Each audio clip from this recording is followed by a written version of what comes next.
Bienvenue pour cette toute première vidéo d'archétypes sur la chaîne DuoCards. Nous partons pour une nouvelle aventure et j'espère que vous serez nombreux à nous suivre. Pour ce premier épisode, nous allons parler de l'archétype Bête Gladiateur. Ce vieil archétype est composé initialement de 1 monstre sans effet, 20 monstres à effet, 10 cartes magiques, 6 cartes pièges, 7 monstres fusion et enfin un monstre lien. Il est un des plus appréciés dans la communauté de Yu-Gi-Oh! De par son style de jeu unique et sa puissance. En effet, il était considéré comme étant le meilleur deck avec le deck Dad et son dragon armé des ténèbres lorsque les monstres synchro n'existaient pas encore. La mécanique de l'archétype repose sur le fait que les monstres doivent d'abord survivre à un combat afin de pouvoir retourner dans le deck et invoquer spécialement un nouveau monstre Bête Gladiateur depuis le deck qui pourra activer un effet lors de son invocation. Depuis l'ajout des cartes liens, le deck était tombé dans l'oubli. Pourtant, c'est il y a seulement quelques mois que du support conséquent a été annoncé permettant aux fans du deck comme moi de pouvoir espérer un retour de l'archétype. Et c'est d'ailleurs la raison de cette vidéo. Aujourd'hui, avec Shade, nous allons à la fois vous présenter ces nouvelles cartes, mais aussi vous donner une decklist pouvant vous permettre de résister face au deck méta du moment. Ces nouvelles cartes viendront avec la sortie du booster Impact du Chaos qui sortira ce 24 octobre prochain. Il ajoutera 10 cartes, dont 3 monstres à effet, 3 cartes magiques, 2 cartes pièges, 1 monstre à fusion et un monstre lien. En ce qui concerne les monstres à effet, nous avons Sagittari qui vous permet, lorsqu'il est invoqué par l'effet d'un autre Bête Gladiateur, de piocher 2 cartes en défaussant une carte Bête Gladiateur depuis votre main. Le deuxième monstre est Atrix, qui, quant à elle, vous permet, lorsqu'elle est invoquée par l'effet d'un autre monstre Bête Gladiateur, d'envoyer au cimetière un monstre Bête Gladiateur depuis votre deck afin de récupérer le nom, mais aussi le niveau de celui-ci.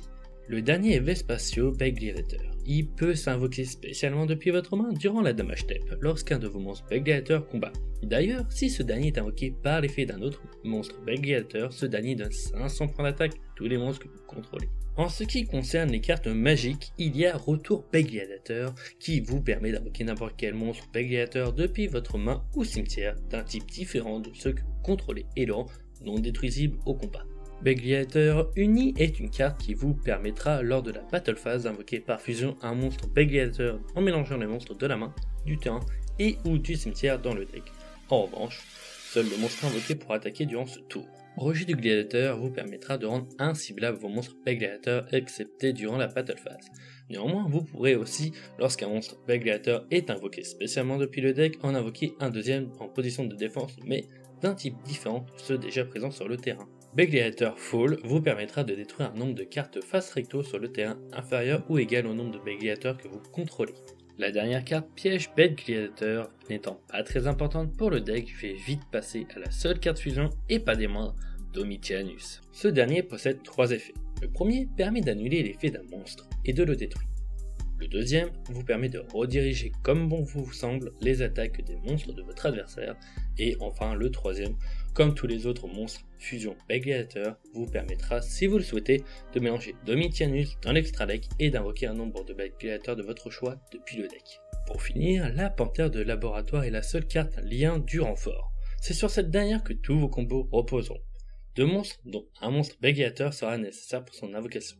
Ce premier effet vous permet de tuto n'importe quelle carte Bête Gladiateur. Le deuxième effet fonctionne comme un tigre de laboratoire, à savoir qu'il vous faudra cibler une Bête Gladiateur sur votre terrain afin de pouvoir la renvoyer dans le deck et invoquer un autre monstre Bête Gladiateur depuis votre deck, comme si c'était l'effet d'un autre monstre Bête Gladiateur.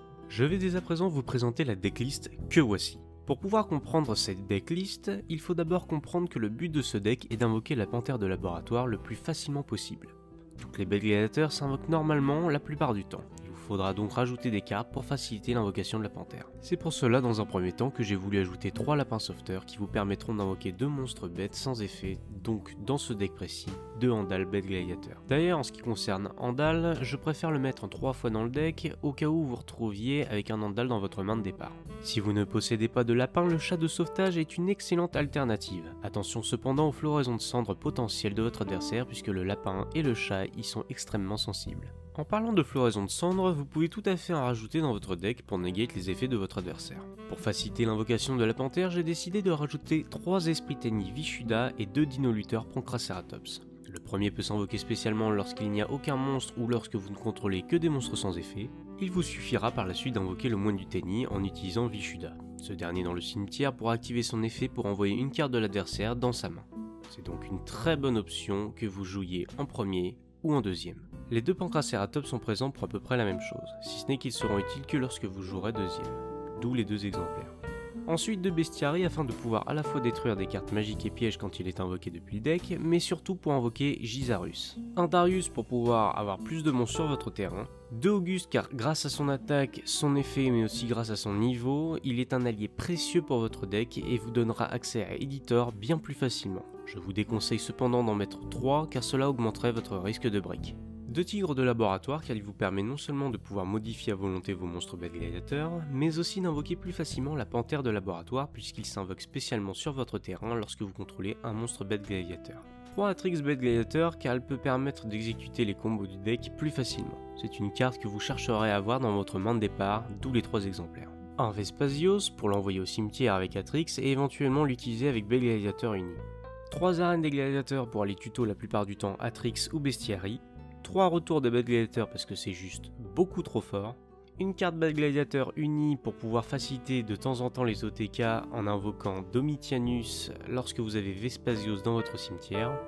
Un rejet du gladiateur pour directement protéger vos monstres des cartes de l'adversaire. 3 appelés par la tombe pour empêcher votre adversaire d'utiliser ses end traps. 2 dés imprévus pour pouvoir invoquer toujours plus d'Andal. Un kit ou double pour l'Angine Utopie.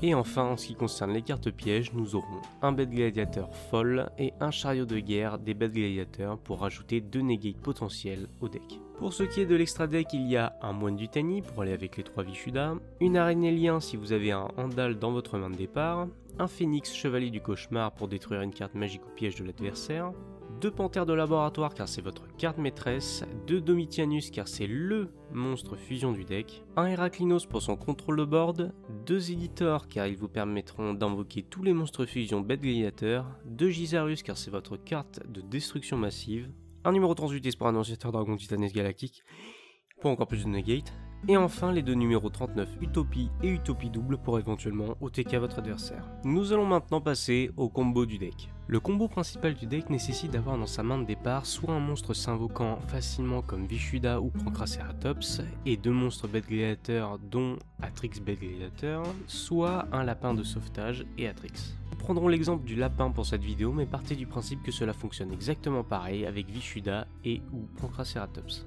D'abord, invoquez le lapin de sauvetage puis activez son effet. Invoquez grâce à ce dernier 2 Andal bêtes gladiateurs depuis votre deck, utilisez-les pour invoquer la panthère de laboratoire, cette dernière acquise, choisissez de tuto le retour bête gladiateur. Si vous possédez déjà dans votre main un retour bête gladiateur, vous pouvez choisir bête gladiateur folle pour pouvoir avoir une grosse destruction potentielle le tour de votre adversaire ou partir sur bête gladiateur uni pour invoquer un monstre fusion supplémentaire. Retour bête gladiateur en votre possession, invoquez un Andal depuis votre cimetière ou n'importe quel bête gladiateur depuis votre main. Utilisez le deuxième effet de la panthère et renvoyez votre bête gladiateur tout juste invoqué dans le deck pour invoquer Auguste. Ce dernier invoqué spécialement depuis le deck activera son effet et vous permettra d'invoquer spécialement Atrix depuis votre main. Cette dernière invoquée est envoyée par son effet Vespasios au cimetière afin qu'elle puisse prendre son nom mais surtout son niveau. Vous pouvez maintenant invoquer Editor, ce dernier vous permettra par la suite d'invoquer Domitianus, votre combo est désormais terminé. Pour le deuxième combo, il s'agit d'une variante du premier. Vous aurez besoin pour cela d'avoir Auguste dans votre main de départ.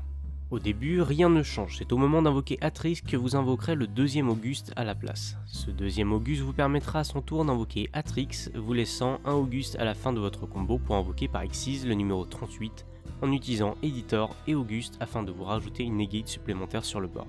Pour finir cette vidéo, je vous ai sélectionné 3 parties dans lesquelles vous allez pouvoir voir le deck en action. Je tiens d'ailleurs à vous informer que Shade va sortir une vidéo entière de gameplay sur ce deck le lendemain de la parution de cette vidéo afin que vous puissiez avoir une illustration plus détaillée de tout ce qui a été expliqué dans cette vidéo.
J'espère que cette vidéo vous aura plu, c'était Akin. Et Shahid.